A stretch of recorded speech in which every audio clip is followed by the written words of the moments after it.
Ikhomishana yamalungelo abantu ithi ikhathazekile ngendlakadla esetshenziswa amaphoyisa uma elawula imibhikisho kulelizwe. Imibhikisho yabafundi eWits namhlanje ibe nomphumela wokudubuleka kwashona umuntu khathi ibambene ngezihluthu phakathi kwamaphoyisa nabafundi. Amaphoyisa aseGauteng athi uphenyo lwawo yilona lizohlonza okuyikhona ekholele ekushoneni komuntu obengeyona ingxenye yombhikisho.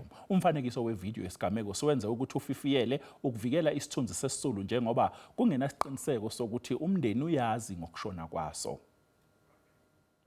Lesigameko siqinise ukubukana ngeziqu zamehlo phakathi kwabafundi ababhikishayo eWits kanye namaphoyisa. Imfanekiso namakhamera eCCTV ehlinzeke SABC kubonakala amaphoyisa etheleka ngaphandle komtholampilo emva kwemizuzwana nje le ndoda iphume kulesikhungo. Idubulekile iyabonakala icasha emva kwale moto ebomvu ekanye nezinye izakhamuzi. Ibonakala idiyazela ize iyoshayeka phansi ebangeleni ngamamitha ambalwa. Emva kwesikhathi kuvele ukuthi le ndoda ithelwe amachaphazelo. My assistant came through to ask me to come help outside because one of our patients got shot, and I went out to see and performed CPR, compression only, to try and resuscitate him. I found him gasping, and unfortunately it was not successful. Condolences to the family. Lesigameko sifake umfutho abafundi empini yabo.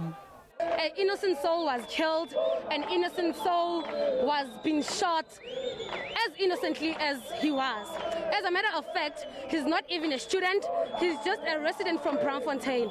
So now we are paying respect to the soul that has died for us as students. No one deserves to die because he was walking around Braamfontein in the event that he's not a student. No one should die because of protest in this country. If we allow the criminalization of protest, we will be doing what the apartheid government did to us. And if the apartheid government did to us what is supposed to be done today, we're going to respond in the need that needs to be. We're going to take this struggle not only to VET, not only to UJ, we're going to take this struggle to all institutions of higher learning. We're going to TVET colleges to also wage the very same fight. Our demand now, comrades, is that we must fight for blatant demand to step down. Inyuvesi iWits ikhiphe istatimende kulandela lesigameko yacela abafundi kuba behlise umoya. Uphiko oluphenya izenzo zamaphoyisa iPit nalo lumemezele ukuthi luzophenywa lolu daba.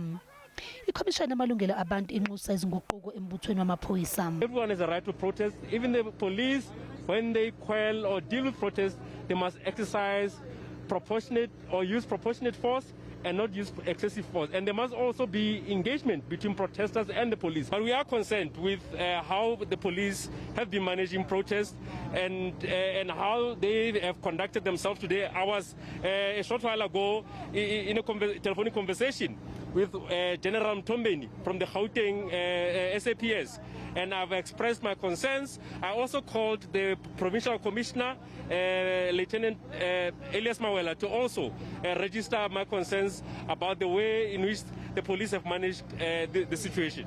Abafundi bathi bazoqhubeka nokubhikisha kuze kube umnyango wemfundo ephakemeni neSFAS bayaphendula kwabakufunayo.